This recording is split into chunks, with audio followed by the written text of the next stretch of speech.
saya Halimatus Sa'diyah, NPR 30620561174, kelas 13 Banjarmasin, Prodi Pendidikan Guru Sekolah Dasar, Matakul Kajian Bahasa Indonesia SD2, dosen pengampu Ibu Lili Agustina MPD. Di sini saya akan menjelaskan tentang analisis kesalahan dalam menggunakan bahasa Indonesia sebuah dalam artikel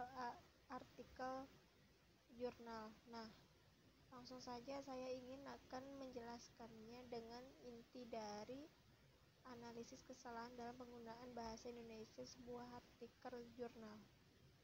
Laporan hasil observasi pada siswa SMP.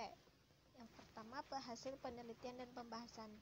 Nah, kegiatannya menganalisis kesalahan pemakaian bahasa dalam penelitian ini adalah mengidentifikasi jenis kesalahan pemakaian bahasa Indonesia dalam laporan hasil observasi siswa kelas 8 SMP Negeri 8 Sukarta. Kesalahan tersebut diklasifikasikan ke dalam 4 bidang yaitu ejaan, diksi, kalimat, dan paragraf. Mengingat temuan kesalahan berbahasa Indonesia dalam penelitian ini cukup banyak, maka tidak semua jenis kesalahan yang ada dijelaskan di sini.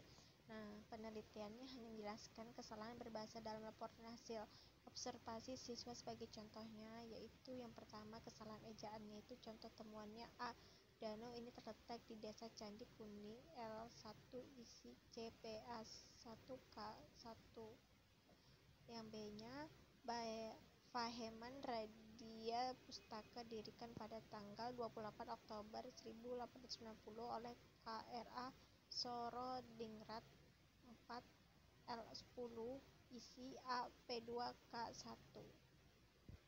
Kesalahan paragraf. Kesalahan penggunaan bahasa Indonesia dalam bidang paragraf laporan hasil observasi siswa kelas 8 SMP Negeri 8 Sukarta ditemukan sebanyak 12 kesalahan dengan persentase 5,30%.